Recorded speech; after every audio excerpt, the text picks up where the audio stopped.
Es momento de abrir nuestra Biblia. Es momento de leer nuestra Biblia. Hey chicos, es momento de leer nuestra Biblia. Chicos, es momento de leer nuestra Biblia. Es momento de leer nuestra Biblia. Hoy vamos a leer. Es momento de leer nuestra Biblia. Hoy vamos a leer nuevamente. Es momento de leer nuestra Biblia. Busca tu Biblia. Es momento de leer nuestra Biblia. Chicos, es momento de leer nuestra Biblia. Hoy vamos a leer. Es momento de leer nuestra Biblia. Es momento de leer nuestra Biblia. Sí, chicos. Lamentablemente, esta es nuestra última clase del año. Hoy vamos a hacer un repaso de todo lo que vimos en la cuarta unidad.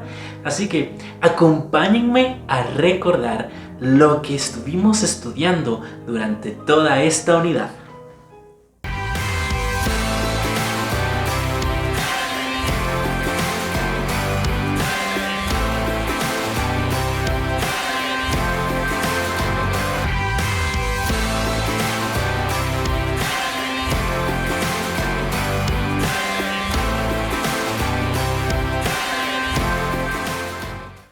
Bien, esta unidad estudiamos la vida de Jesús.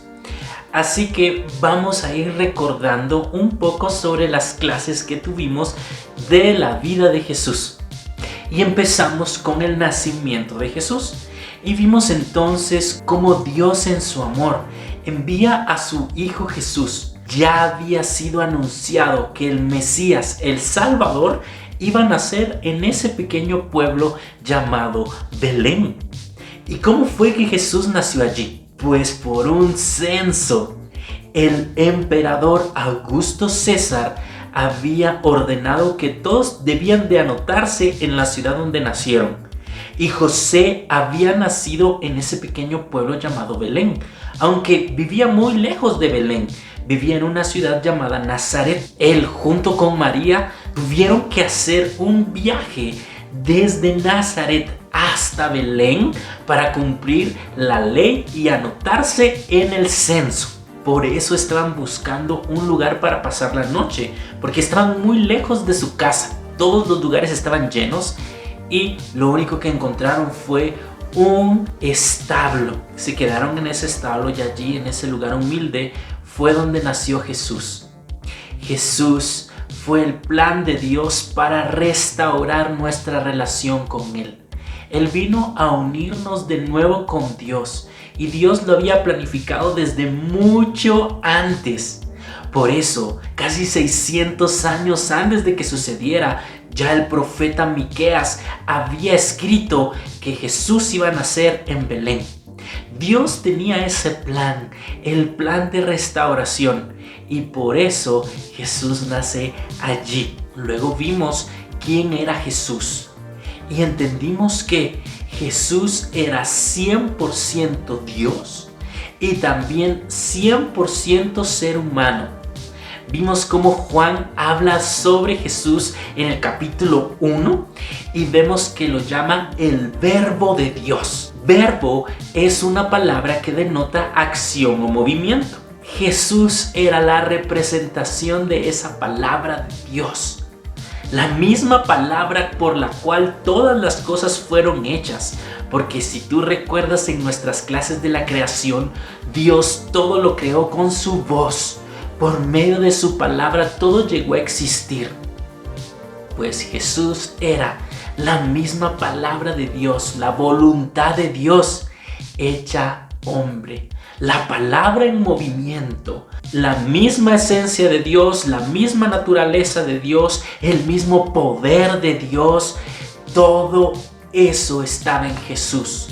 Pero también era un ser humano, era hombre. Él sintió frío, sintió calor, sintió enojo, sintió tristeza. De hecho, Jesús lloró.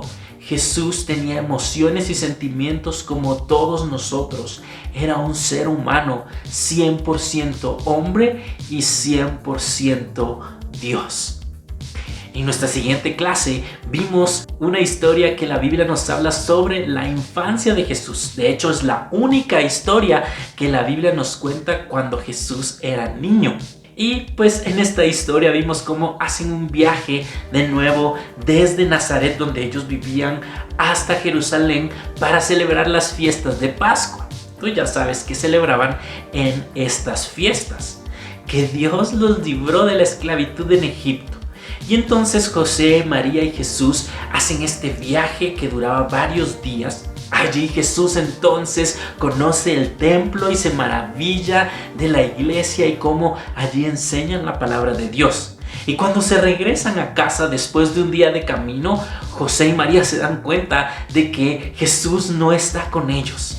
Así que vuelven a Jerusalén, lo empiezan a buscar hasta que por fin lo encuentran en el templo. Y Jesús estaba escuchando las enseñanzas de los maestros de la ley y les estaba haciendo preguntas y se maravillaban de lo mucho que Jesús sabía de la palabra de Dios.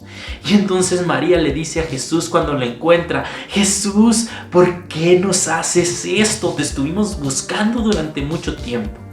Y Jesús le contesta: mamá, ¿no sabes que en los negocios de mi padre yo tengo que estar?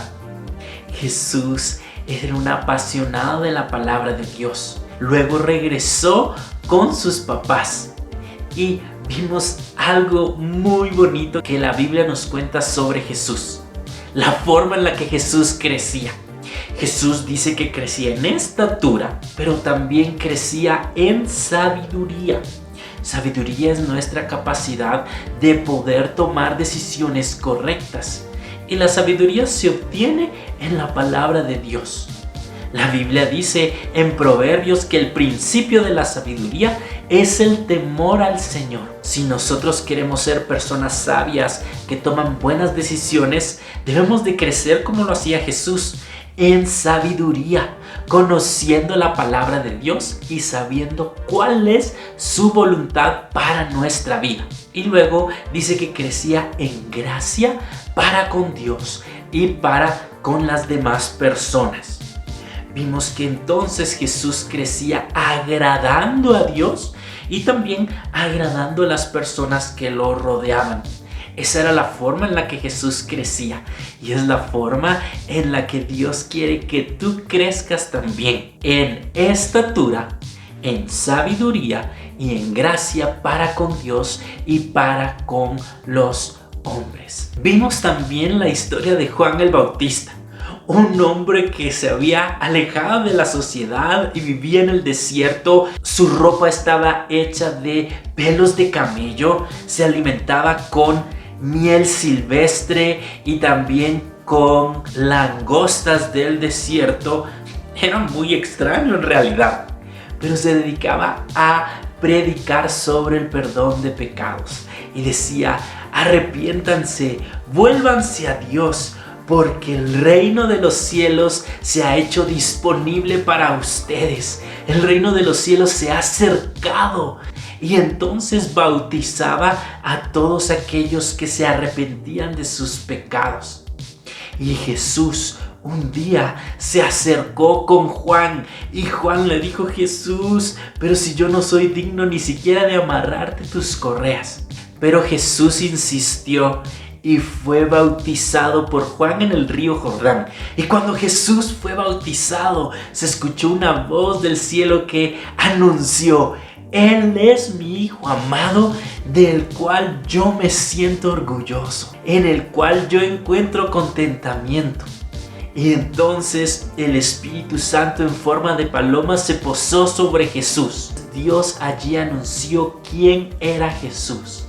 Era el Hijo de Dios, el Mesías prometido.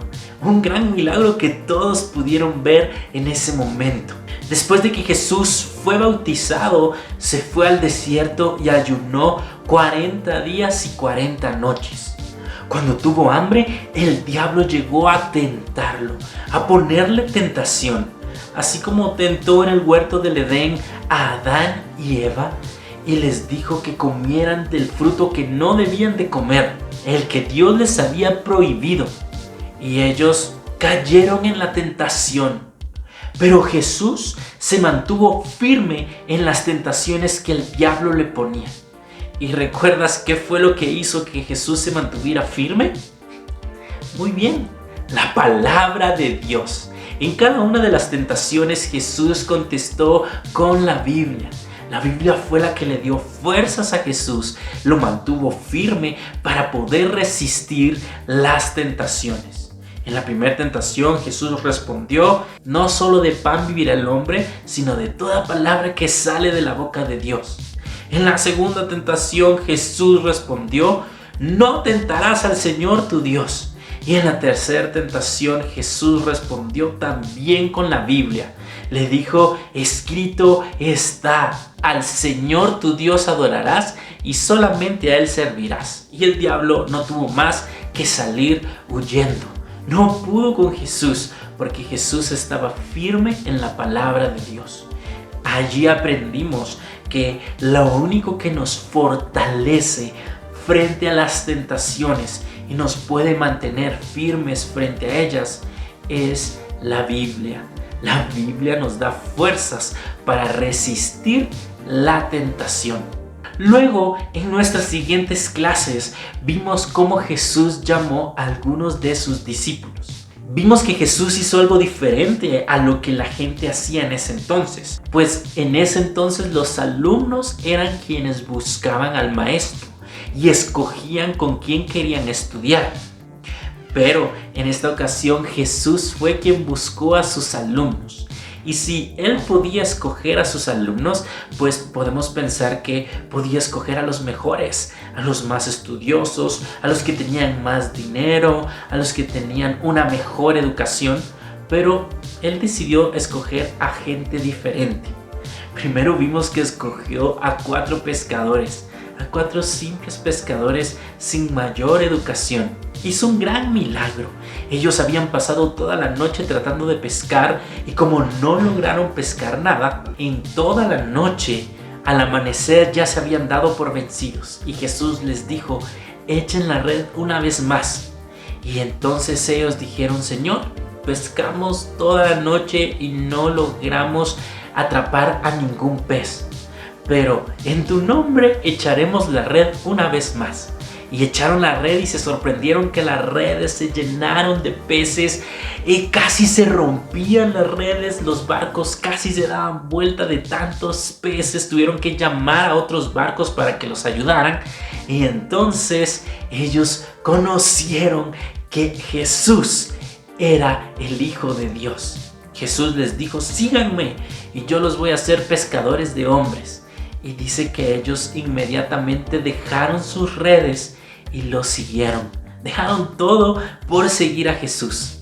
Podemos ver que aquí ellos tenían un corazón dispuesto. Quizás no eran los más educados ni los que tenían más dinero, pero eran personas dispuestas a dejar todo por seguir a Jesús. Y más adelante en la historia podemos ver que estos simples pescadores se convirtieron en grandes predicadores de la palabra de Dios. Y gracias al trabajo de ellos, hoy podemos conocer sobre la historia de Jesús, pues ellos incansablemente compartieron y hablaron sobre lo que habían conocido de Jesús. Y luego vimos que Jesús llamó a una persona que tenía mala fama en Israel. Era un publicano, un cobrador de impuestos. Ellos, los cuales eran considerados traidores y ladrones. Y bueno, tú ya sabes por qué los trataban así. Pues Jesús llama a este pecador. Jesús llama a este publicano llamado Leví.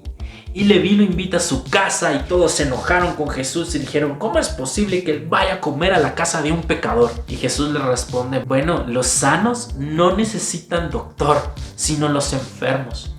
Yo no vine a buscar a personas justas, yo vine por los pecadores. Y entonces vemos también el propósito de Jesús.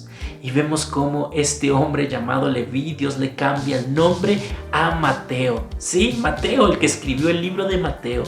Dios usó a este cobrador de impuestos para ser alguien que hable sobre Jesús. Luego vimos cómo Jesús llamó a Felipe. Y cuando Felipe escuchó que Jesús lo llamaba, tuvo que ir corriendo a buscar a su amigo Natanael y contarle que él había encontrado al Mesías, al enviado de Dios. Él no se pudo quedar con la noticia solo para él, sino sintió la necesidad de compartirla con su amigo Natanael. Natanael fue también con Jesús y Jesús llama a Felipe y a Natanael para que sean sus discípulos y los sigan.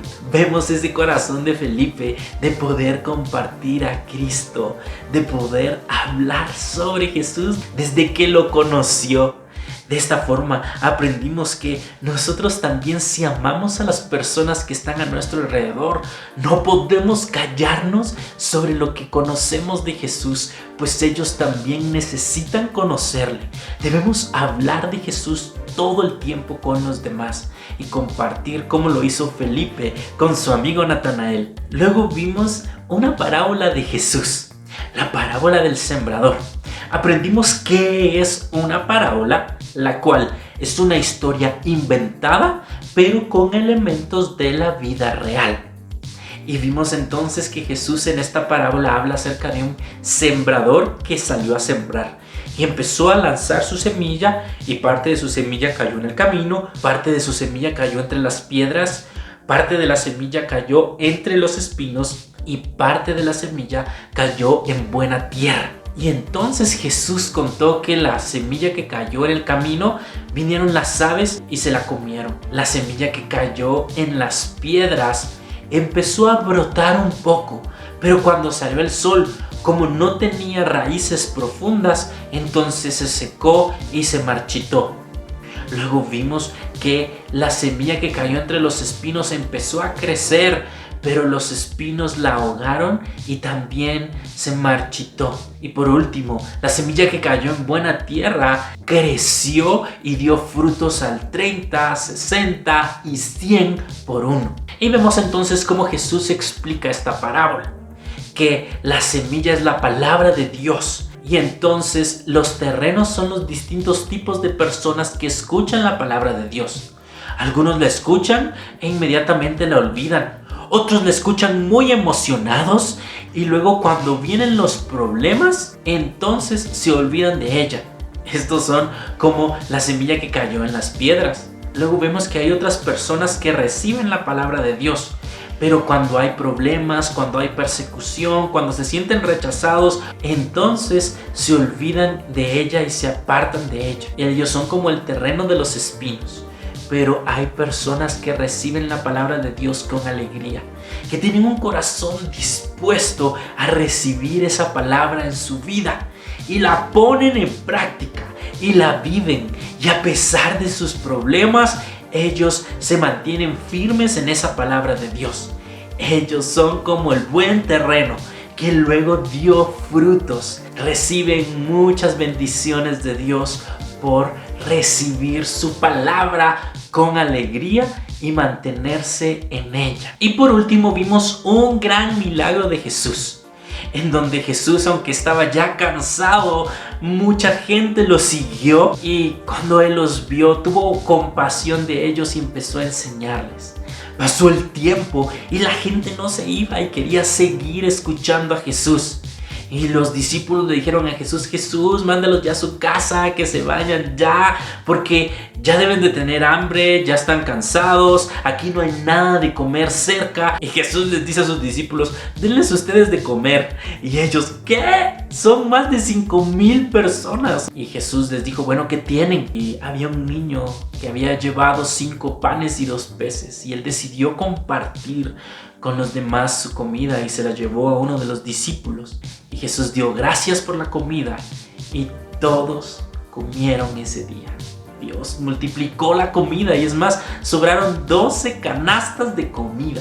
De esa misma forma, nosotros podemos aprender a compartir las bendiciones que tenemos con la gente que lo necesita. Y esto fue lo que vimos sobre la vida de Jesús. Pero también en esta unidad tuvimos 5 clases especiales. En el mes de agosto, si recuerdas, empezamos la unidad estudiando sobre el mes de la Biblia. La primera historia que vimos fue la historia de una niña llamada Mary Jones, que vivía en una pequeña ciudad del país de Gales, pues tuvo que trabajar 6 años ahorrando el dinero que ganaba, limpiando chimeneas o cuidando vacas.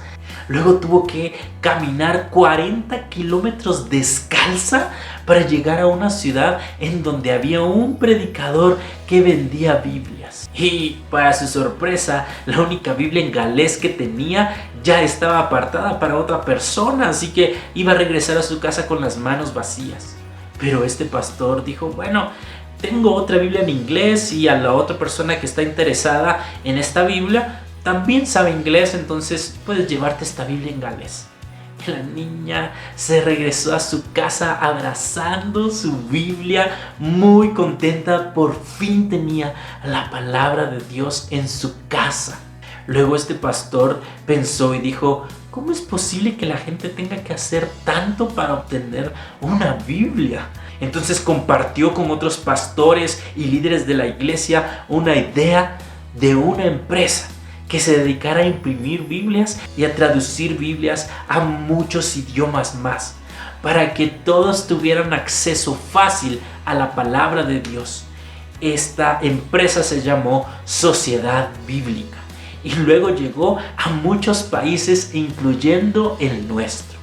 Vimos también la historia de Casiodoro de Reina, y a pesar de que sufrió persecución, tuvo que viajar a varias ciudades de Europa, él trabajó durante muchos años en traducir la Biblia al español. Él entonces, cuando la imprimió, le puso el símbolo de la imprenta, el cual era un oso buscando miel en un panal. Esta Biblia se llamó la Biblia del oso por el dibujo que tenía en su portada. Y esta fue la primer Biblia traducida al español, la Biblia de Casiodoro de Reina. Luego, otra persona llamada Cipriano de Valera hizo una revisión de esta y una corrección. En la portada tenía un hombre sacando agua con un cántaro. Por eso se llamó la Biblia del cántaro.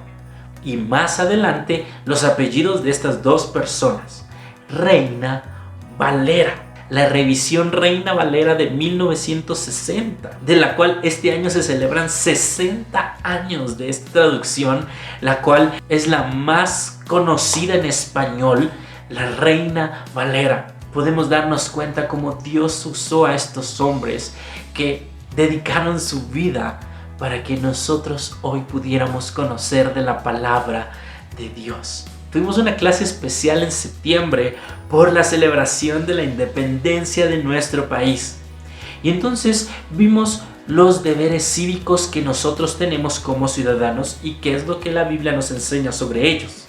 Y vimos la historia de Jesús, como en un momento en el cual le hicieron una pregunta bastante tramposa, Jesús con mucha sabiduría respondió: denme una moneda. ¿De quién es el rostro que está en esta moneda?, dijo Jesús. Y todos respondieron, bueno, es de el César, el emperador de Roma.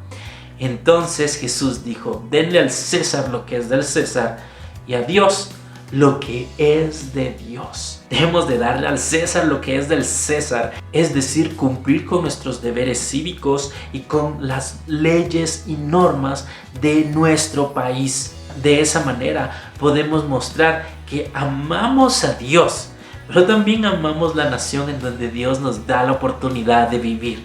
Debemos de orar por nuestras autoridades, pues es Dios quien las puso en el lugar donde están.